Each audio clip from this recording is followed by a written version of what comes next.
Hello student. आज हम लोग पढ़ते हैं हिंदी साहित्य के आरोह भाग 1 के गद्य खंड की पहली रचना नमक का दरोगा, जिनके रचनाकार है मुंशी प्रेमचंद जी। और मुंशी प्रेमचंद जी के विषय में भला कौन नहीं जानता, साहित्य जगत से स्नेह रखने वाला कौन नहीं जानता मुंशी प्रेमचंद की योगदान साहित्य में किस प्रकार किस तरह है। तो मुंशी प्रेमचंद जी की रचना नमक का दरोगा पढ़ने से पूर्व हम उनके जीवन परिचय को ध्यान दें। तो मुंशी प्रेमचंद जी का मूल नाम धनपत राय था, जिनका जन्म हुआ था सन 1880 में उत्तर प्रदेश के लम्ही नामक गांव में। इनकी प्रमुख रचनाएं सेवा सदन, प्रेमाश्रय, रंगभूमि, निर्मला, कायाकल, गबन, गोदान, साथ ही साथ मानसरोवर के 8 खंड इन्होंने लिखे। लगभग 300 कहानियां इन्होंने लिखी। बड़े भाई साहब, पूस की रात, अपनी कमाई, पंच परमेश्वर आदि आदि आदि। नाटक संग्रह की इसके कुछ है, कुछ विचार, विविध प्रसंग आदि आदि। और साहित्य की सेवा में निरत रहते हुए अपने एक मुख्य उपन्यास मंगलसूत्र को अधूरा छोड़कर सन 1936 में मुंशी प्रेमचंद जी साहित्य जगत को अलविदा कह गए। प्रेमचंद हिंदी कथा साहित्य के शिखर पुरुष माने जाते हैं। कथा साहित्य के इस शिखर पुरुष का बचपन अभावों में बीता। स्कूली शिक्षा पूरी करने के बाद पारिवारिक समस्याओं के कारण जैसे तैसे बीए तक की पढ़ाई इन्होंने पूरी की और उसके बाद काम करने की ललक जगी। और काम करना इनके परिवार की आवश्यकता भी बन चुकी थी, क्योंकि ये अभाव से ग्रसित जीवन जी रहे थे।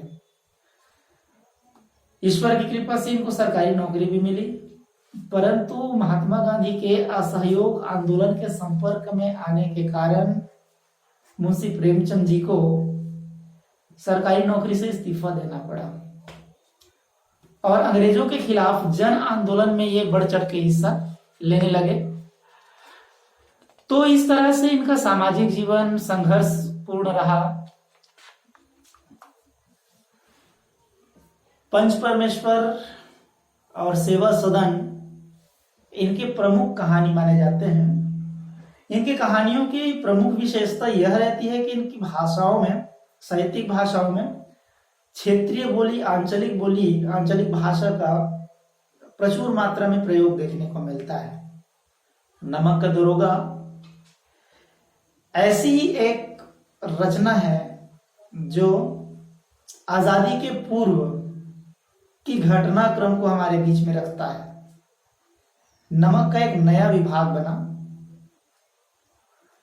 और नमक का जब नया विभाग बना तो उस पद के लिए बड़े बड़े पटवारी लोग, वकील लोग जाना चाहते थे, उस पद में पदस्थ होना चाहते थे।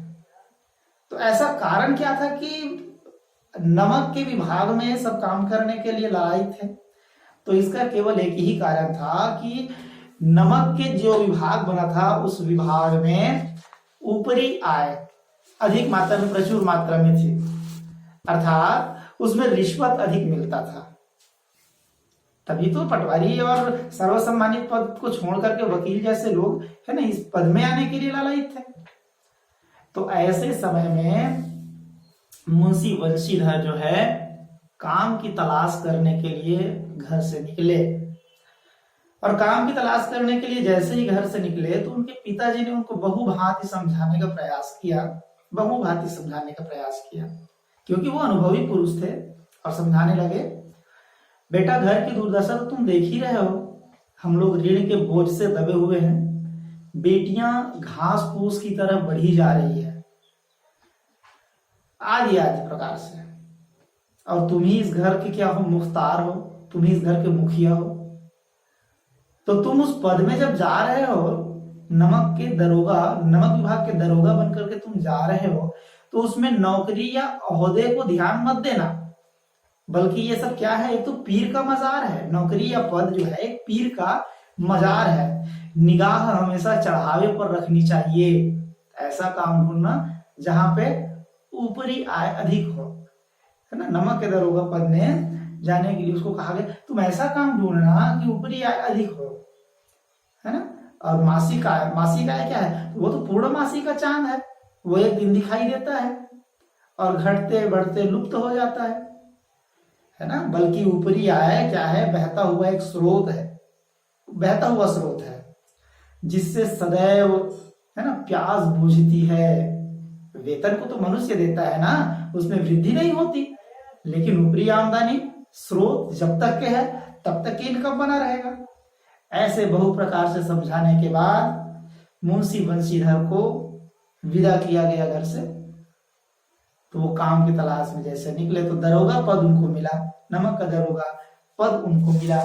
और जैसे ही पद मिला, है ना, तो सबसे पहले जब वो घर से निकला ना, तो वो उपदेश को, पिताजी के उपदेश को बड़ा ध्यान से सुनता था। क्यों? क्योंकि वो कर्तव्यनिष्ठ पिता, है ना, पुत्र था। वो अपने पिताजी के प्रति अपने कर्तव्य को बहु प्रकार से समझता था। इस कारण से उसने ध्यान से सुना और सुनने के बाद निकला। तो निकला तो फिर दरोगा पद उनको मिला। तो उनके पड़ोसियों में, है ना, यह बात सूल की तरह चुभने लगी, ईर्ष्या होने लगे सब लोगों को। और कर्मनिष्ठता के कारण वो कुछ ही दिन में अपने विभाग के सभी लोगों के दिल को जीत लिया। मुंशी बंशीधर, एक दिन जाड़े की रात का समय था। नमक के सिपाही और चौकीदार सब मस्त थे, साथ ही साथ यह भी सोए हुए थे, काम निपटा करके मीठी नींद में सो रहे थे। अचानक आंख खुली, और आंख खुली तब जब देखा कि नदी पर, है ना, नाव के पुल बने हुए थे और इस नाव से उस नाव कुछ बोरियों को ले जाए जा रहे थे। तो जैसे ही उनको यह जब दिखाई दिया तो वो तुरंत उठे, अपनी वर्दी को पहना, तमंचा लिया और घोड़े पर सवार होकर के उस नदी के पास जहां पे पुल बना हुआ था वहां पे पहुंच गया। जाकर गाड़ी को, घोड़ा को खड़ा किया। घोड़ा खड़ा हुआ तो उसने आवाज लगाया कि कौन है, कौन है। जैसे आवाज को सुना तो पंडित आलोपी दीन वहां पे उपस्थित हुए और बोले इसमें क्या है। आलोपी दीन को दरोगा ने पूछा, मुंशी बंशीधर ने पूछा कि इस बोरियों में क्या रखा हुआ है। तो आलोपी दीन झट से जवाब दिया, इसमें कुछ नहीं है।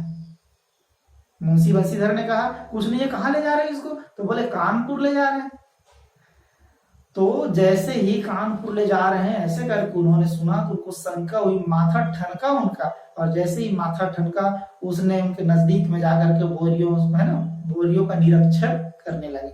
और निरीक्षण जब किया तो उसमें नमक की डलियां थी ना, नमक के ना डलियां रखे हुए थे, पूरे नमक रखे हुए थे।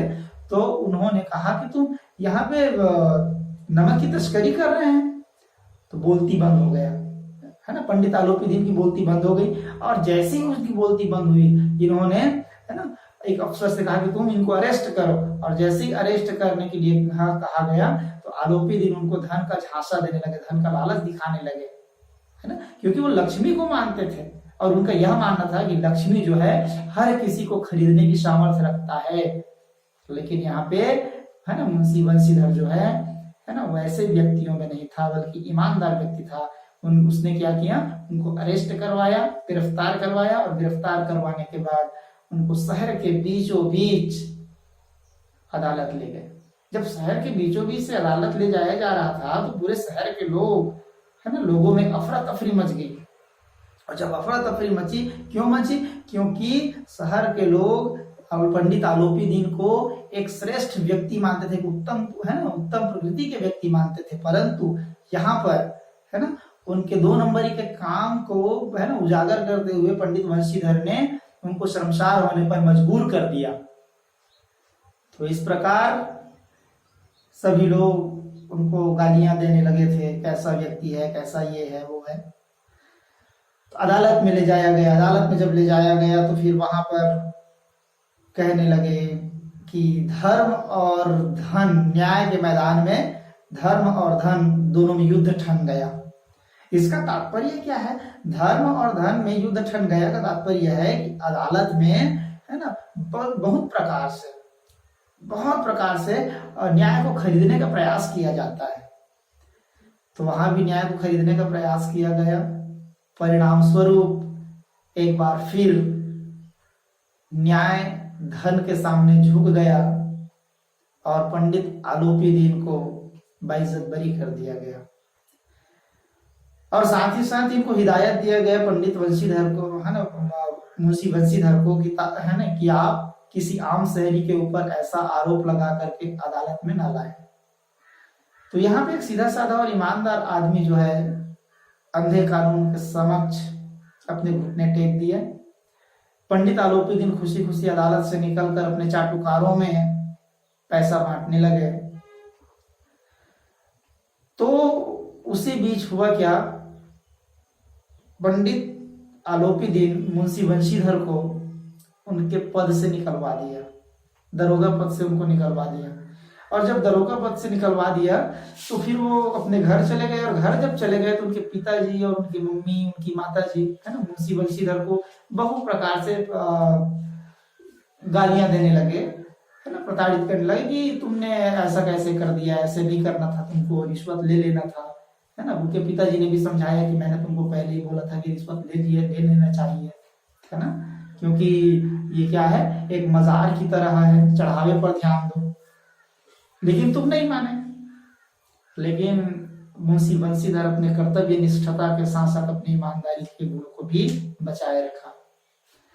परिणाम स्वरूप एक दिन हुआ क्या, पंडित आलोपी दीन अपने सजे हुए रथ को उनके घर के सामने ला करके खड़ा कर दिया। मुंशी बंशीधर के पिताजी उनको पहचानते थे, और पहचानते थे इस कारण से वो गए और माफी मांगने लगे कि पंडित जी मुझको माफ कर दो, मेरा बेटा जो है ना, नहीं जानता था और अनजाने में भले उनसे भूल हो गई, है ना, आपके ऊपर, आपके, है ना, विरुद्ध इन्होंने आपको पकड़वाया, आपको अदालत ले गया, इसका मुझे खेद है, हाथ जोड़कर माफी मांगने लगे। लेकिन पंडित आलोपी दीन जो है ना, उनके सामने नतमस्तक हो गया, उनके पिताजी के सामने नतमस्तक हो गए। और साथ ही साथ वो मुंशी वंशीधर के सम्मुख गए और जाकर के दंडवत हो गए। और जब दंडवत हुए तो मुंशी वंशीधर को आश्चर्य हुआ कि ऐसा क्यों, है ना। पंडित आलोपी दीन एक श्रेष्ठ पर्सन थे, श्रेष्ठ व्यक्ति थे, अपने सामाजिक जीवन के श्रेष्ठ व्यक्ति थे। तो उनको आश्चर्य हुआ कि पंडित आलोपी दीन आखिर मेरे सामने नतमस्तक क्यों हो रहे, कारण क्या है।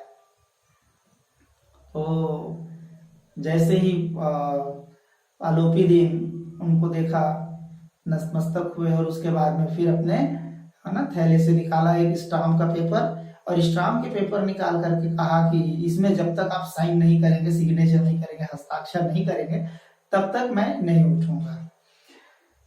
तो बोले क्या है इसमें, तो फिर पहले इसमें साइन कीजिए।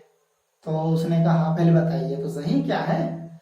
तो मुंशी बंशीधर को पंडित आलोपी दीन, है ना, वो स्टाम्प को दिया। तो मुंशी बंशीधर ने पढ़ा, उसमें पूरा लिखा हुआ था कि जितने भी मेरी संपत्ति है, अचल संपत्ति, चल संपत्ति, जितनी भी मेरी संपत्ति है, उन संपत्तियों के आप स्थायी मैनेजर के रूप में कार्य करेंगे। तो पंडित जी की इस परिवर्तित दशा को देखकर मुंशी बंशीधर की आंखें भर आई। और मुंशी बंशीधर की आंखें जब भर आई तो पंडित आलोपी दीन भी प्रसन्न हो गया कि चलो ये मेरे काम करेंगे। तो वो उसके काम को अपना लिया, और इस प्रकार से वो उस दिन से उनके स्थायी संपत्ति का स्थायी मैनेजर के रूप में कार्य करने लगे। तो स्टूडेंट, यह नमक का दरोगा पाठ यहाँ समाप्त हो जाता है, लेकिन अपने साथ एक प्रश्न खड़ा करता है। प्रश्न यह कि पंडित आलोपी दीन, है ना, मुंशी बंशीधर को नौकरी से निकालने के बाद उसी के पास आखिर क्यों गया। तो इसका श्रेष्ठ उत्तर यह है कि पंडित आलोपी दीन को देर सवेर अपने किए पर पछतावा हुआ, और कहीं ना कहीं पंडित आलोपी दीन के, है ना, जीवन में एक ईमानदार व्यक्ति भी छिपा हुआ था। वही ईमानदारी से पूर्ण व्यक्ति, है ना, एक बार जीवंत हो गया, जीवंत होने के बाद है ना वो नतमस्तक हो गया मुंशी बंशीधर के सामने। तो यह तो रहा मुंशी प्रेमचंद की एक रचना नमक का दरोगा।